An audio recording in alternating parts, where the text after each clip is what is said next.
Assalamualaikum warahmatullahi wabarakatuh. Hi everyone, today I'm going to tell you about verbals. And maybe some of you already know verbs, but in this material, verbs can change their function into nouns, adjective, and adverbs. So let's get started to the explanation. The first material is verbal. A verbal is a verb used as another part of speech, noun, adjective, adverb, not as a verb.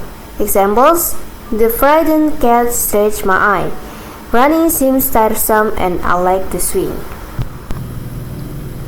Di slide ini kita membahas tentang pengertian verbal. Verbal adalah kata kerja yang tidak lagi berfungsi sebagai kata kerja utama, tetapi berubah fungsi menjadi kata lain seperti kata benda, kata sifat, atau kata keterangan. Contohnya, frighten menjadi adjective, running menjadi noun, to swing menjadi adverb. Next is types of verbals. Verbals dibagi menjadi 3 jenis utama, yaitu participles, gerunds, dan infinitives. Ketiganya berasal dari verb, tetapi digunakan dalam fungsi yang berbeda dalam kalimat. First is participles. Participle adalah verbals yang berfungsi sebagai kata sifat. Artinya, participle digunakan untuk menjelaskan atau memberi keterangan pada kata benda. Bentuknya, untuk present participle menggunakan verb ing, dan untuk past participle menggunakan verb 3. Selanjutnya adalah active participle. Active participle adalah bentuk verb ing yang menunjukkan aktivitas aktif, biasanya menggambarkan sesuatu yang sedang berlangsung. Contohnya, crying baby atau bayi yang sedang menangis, boiling water atau air yang sedang mendidih. Selanjutnya, functions of active participle. Active participle memiliki beberapa fungsi penting. Yang pertama sebagai adjective, yang kedua untuk membentuk continuous tense, yang ketiga untuk digunakan setelah kata kerja tertentu, yang keempat untuk mempersingkat atau menghubungkan kalimat, yang kelima adalah untuk menggantikan after.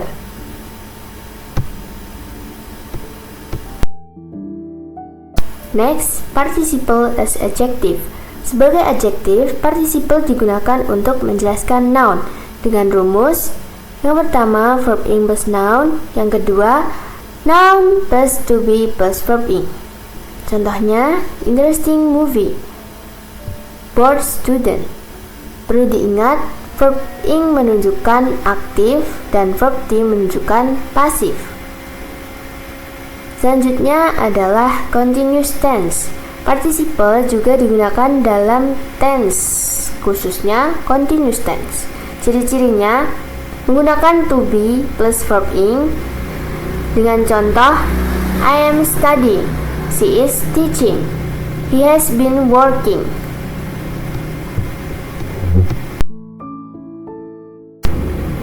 Next, after certain verbs. Setelah kata kerja tertentu, kita menggunakan verb ing dengan struktur subject, verb, object plus verb ing.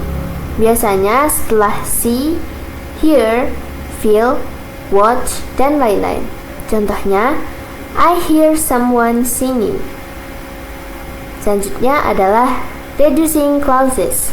Participle bisa digunakan untuk mempersingkat kalimat. Contohnya, kalimat while I was sleeping menjadi while sleeping. Tujuannya supaya kalimat lebih ringkas tetapi tetap jelas. Selanjutnya adalah after. Kita bisa mengganti after dengan having plus verb 3. Contohnya, having finished work, I went home.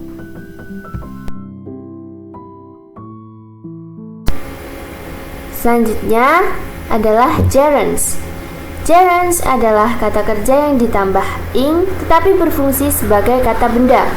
Contohnya, running is great exercise. Di sini running bukan kata kerja lagi, tetapi menjadi subjek.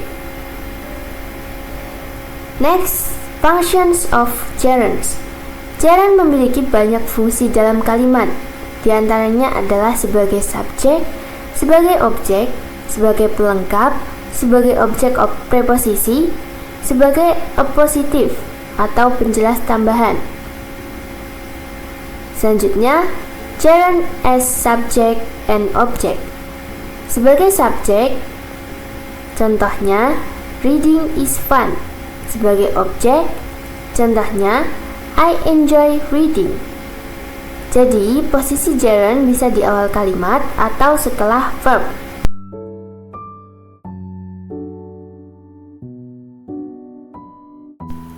Selanjutnya, gerund after preposition. Setelah preposisi, kita wajib menggunakan gerund. Contohnya, interest in learning, fond of eating. Tidak boleh pakai to verb setelah preposisi.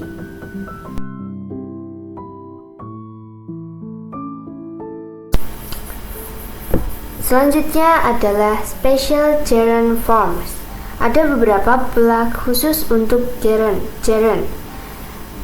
Seperti contoh, it is no use atau no good. It is worth, it is a waste of time, have difficulty, go plus in, go swimming. Selanjutnya, gerund rules. Ada kata kerja tertentu yang harus diikuti gerund dan bukan infinitive. Contohnya, enjoy, avoid, finish, dislike, dan lain-lain. Misalnya, I enjoy reading, bukan to read.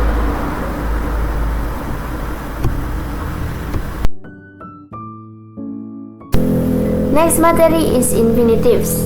Infinitive adalah bentuk to plus verb. Contohnya, to eat, to study, to run. Infinitive juga termasuk verbal dan bisa punya banyak fungsi. Next, functions of infinitives. Infinitive bisa berfungsi sebagai noun. Contohnya, to learn is important. Sebagai adverb, I come to study. Sebagai adjective, something to eat. Selanjutnya, to versus pair infinitive. Ada dua jenis infinitive. Yang pertama adalah to infinitive, sebagai contoh to eat. Yang kedua adalah bare infinitive, eat tanpa to. Bare infinitive digunakan setelah modal seperti can dan must, juga setelah let, milk, make, dan help. Selanjutnya adalah gerund versus infinitive. Beberapa verb bisa pakai gerund atau infinitive tanpa perubahan arti seperti start dan begin. Namun ada juga yang berubah arti seperti stop, try, remember, dan juga regret. Mungkin cukup sekian materi verbal yang dapat saya sampaikan. Apabila ada kurang lebihnya mohon maaf. Dan wassalamualaikum warahmatullahi wabarakatuh.